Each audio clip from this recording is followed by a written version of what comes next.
Welcome to Cinema of Heaven. This is a podcast about the most universal things.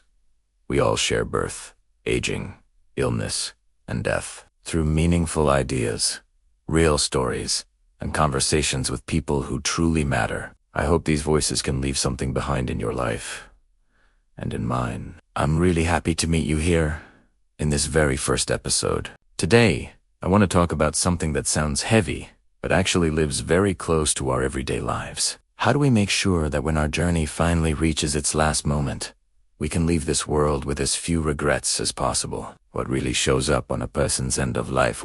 A while ago, I heard someone mention a popular idea in Japan, and it stayed with me for days. They said at 50, you begin to put your life in order. At 60, you consolidate all your bank accounts into one. At 65, you let go of hobbies your body can no longer carry. At 70, you move into a more convenient apartment in the city. At 75, you reduce all your belongings until everything you need fits into a single bag. And at 80, you arrange your own funeral so you don't trouble anyone.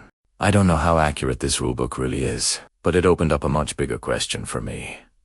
At the very end, what do people actually regret? To find some answers, I turned to two books, one written by a nurse and one by a doctor. Both spent years sitting quietly beside people who were nearing death, listening to what surfaced when time was almost gone. The nurse was Bronnie Ware, from Australia. For 8 years, she asked her dying patients one simple question.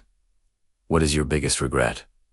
What surprised her most was how similar the answers were. The number one regret was, I wish I'd had the courage to live a life true to myself, not the life others expected of me. So many people look back and see how many of their dreams went unfulfilled simply because they honored the expectations of others over their own desires. When your health is gone, it's too late to chase those dreams. The second regret was, I wish I hadn't worked so hard. This came from nearly every male patient she nursed. They missed their children's youth and their partner's companionship, all for the sake of a career. They deeply regretted spending so much of their lives on the treadmill of a work existence. The third regret. I wish I'd had the courage to express my feelings. Many people suppress their feelings to keep peace with others. As a result, they settled for a mediocre existence and never became who they were truly capable of becoming. The fourth. I wish I had stayed in touch with my friends. Often, people didn't realize the full benefits of old friends until their dying weeks. Busy with their own lives, they had let golden friendships slip by over the years. Everyone misses their friends when they are dying. And the final regret, I wish that I had let myself be happier.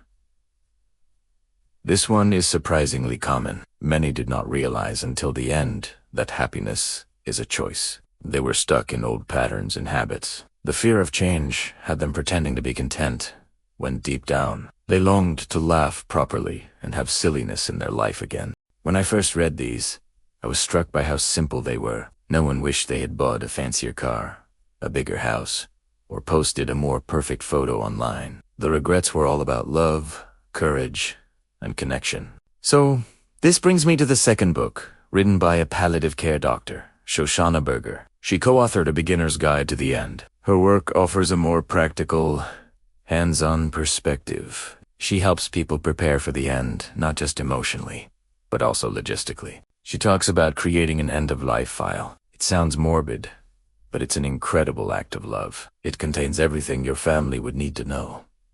Passwords for your social media and bank accounts, the location of your will, even instructions on who should take care of your pet. This isn't about planning to die. It's about organizing your life so that your loved ones can grieve without being overwhelmed by administrative chaos.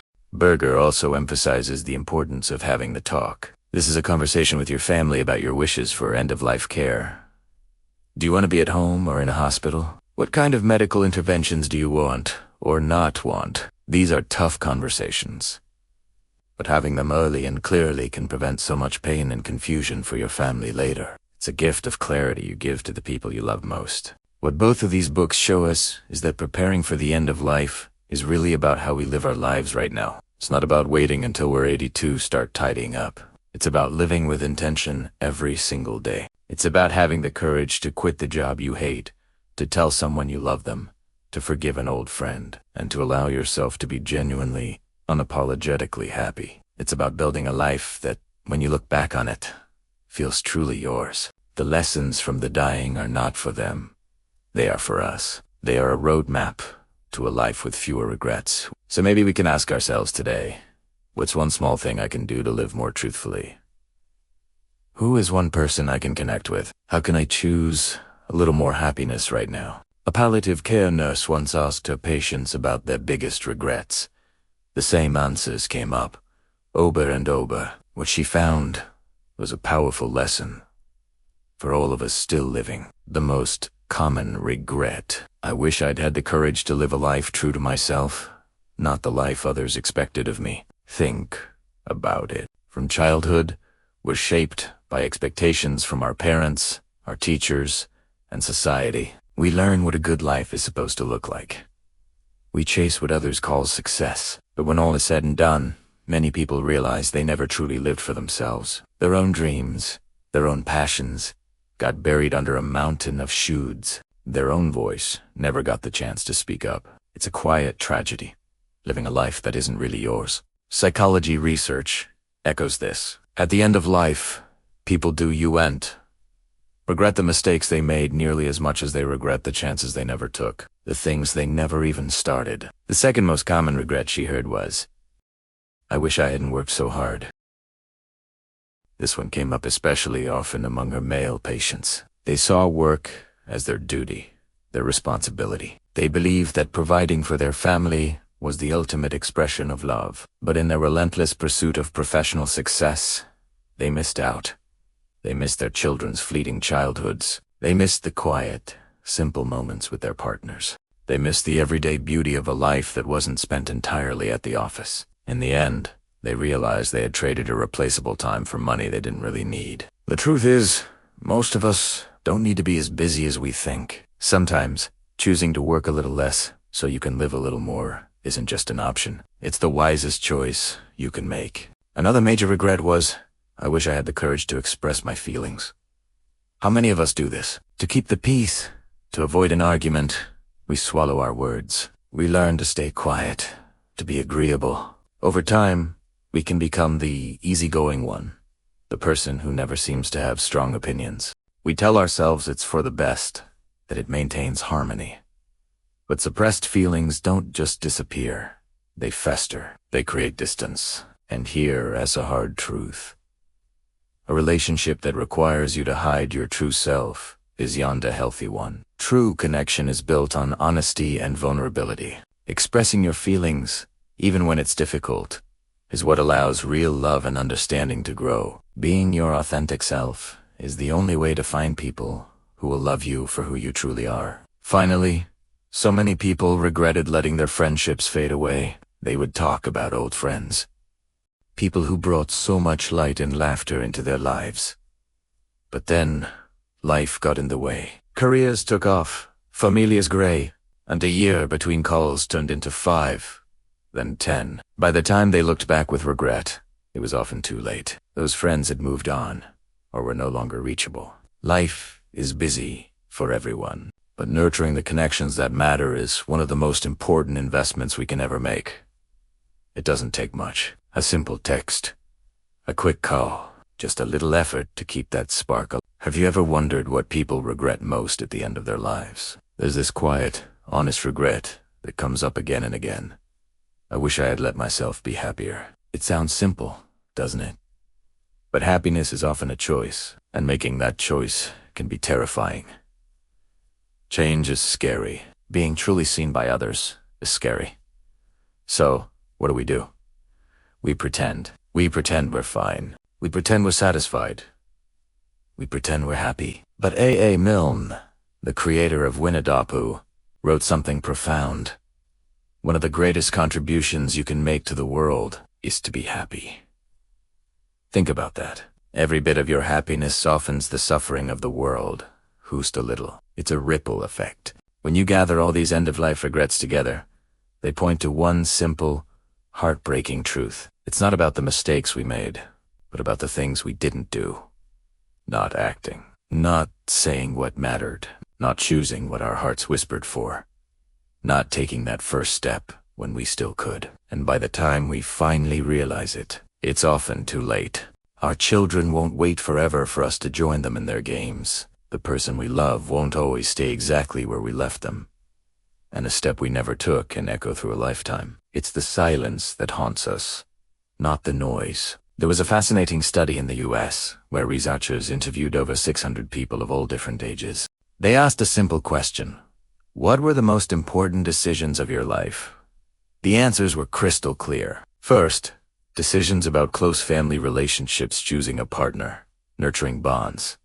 Second, starting earlier, following passions, learning new skills, changing direction. It's the exact same essence as the regrets spoken at the bedside. It's all about connection and courage. I recently read a book by a Japanese end-of-life Dr. Tsukui Otani.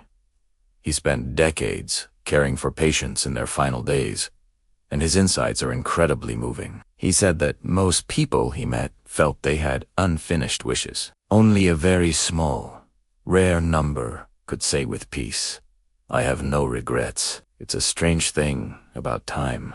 When it becomes short, people suddenly treasure it more than ever. His observations read almost like a quiet life wish list, a guide to living fully. One regret that touched me deeply was the regret of not saying thank you. Not the polite, automatic kind we say every day, but the kind filled with real love and appreciation. In many cultures, especially here in Asia, we're often taught to be reserved, to keep our deepest feelings inside. We think, they know how I feel, I don't need to say it. But at the end, people realize how heavy that unspoken gratitude can be. Sometimes, one single sentence could have completed a relationship, brought it full circle, but they simply ran out of time. If someone comes to your mind right now, someone you truly want to thank from the bottom of your heart, maybe tonight or tomorrow morning, is the perfect moment. Don't let that feeling just pass by. Another powerful regret, Dr. Otani observed,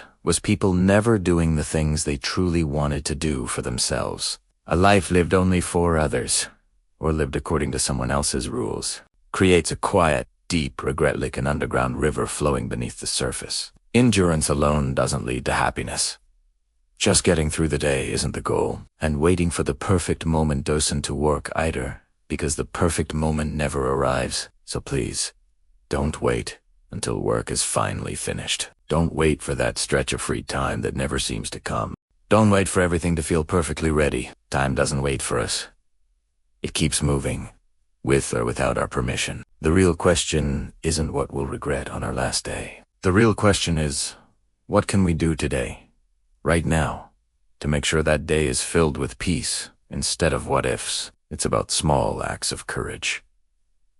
Sending that text, making that call, starting that hobby, saying, "I love you," saying, "I'm sorry," saying, "Thank you." These aren't grand, dramatic gestures. They are the simple, honest choices that build a life without.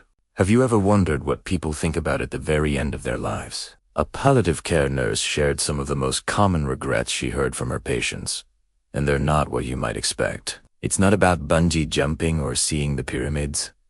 The regrets are much quieter, much more personal, and they teach us a profound lesson about how to live. One of the most common regrets was, "I wish I'd had the courage to live a life true to myself, not the life others expected of me." Imagine reaching the end and realizing that so many of your choices were made to please someone else. Your career, where you lived, even who you loved, your entire life script, written by others. It's a heavy thought, isn't it? It's a reminder that our own voice, our own desires, deserve to be heard. Honoring that inner voice isn't selfish. It's essential for a life that feels authentic. Another frequent regret was, "I wish I hadn't worked so hard." This one hits home for a lot of us. The hustle culture tells us to grind, to climb, to achieve, but these patients, especially the men from older generations, missed their children's youth and their partner's companionship. They traded precious, unrepeatable moments for a promotion or another deal. What is the real cost of success if it means looking back on a life where you were a guest in your own home? It asks a powerful call to reevaluate our priorities and make sure we just making a living, but actually living. Then there's the regret of unspoken feelings. I wish I'd had the courage to express my feelings. So many people suppress their emotions to keep the peace. They settle for a mediocre existence and never become who they were truly capable of being. Bitterness and resentment build up over years of swallowed words and hidden truths. But expressing our feelings, even the difficult ones, is how we build deeper, more honest relationships. It allows us to be seen for who we truly are, and it frees us from the weight of what is so left unsaid. It's about choosing authentic connection over superficial harmony. People also wished they had stayed in touch with their friends. In the final weeks of life, it's not money, status, or achievements that matter. It's love and relationships. Yet, we let our busy lives get in the way. That old friend you keep meaning to call. The coffee date you keep rescheduling. These connections are the real treasures. In the end, everyone misses their friends. It's a simple, poignant reminder to nurture the bonds that bring us joy and support. Don't let those golden friendships fade away into a collection of what-ifs, and this one is so important. I wish I had let myself be happier. This is a surprisingly common regret. Many people don't realize until the end that happiness is a choice. They were stuck in old patterns and habits, afraid of change. They pretended to be content, but deep down, they longed to laugh freely, to be silly, to embrace joy without reservation. Fear of what others might think held them back. Life is a choice. It is your life. Choose consciously, choose wisely, choose honestly, choose happiness. Finally, so many wished they had left something behind. Not for fame, but as proof of their existence. A letter, a story, a painting, something created with their own hands. Just a small testament that says, I was here. I existed. If you have a story inside you, a project you've been dreaming of, don't wait. Create it now, while you have the energy and the time. These stories from the bedside aren't meant to scare us. They're gentle, loving reminders to live fully right now, while now is still ours, so we can build a life with fewer regrets. The true end of life isn't death. It's that final moment when you look back at your own story, like watching a film in a quiet theater, and can smile and say, so this was the life I lived, and you can be proud of it. Thanks for watching. If this resonated with you, consider subscribing for more reflections on living a meaningful life. Take care.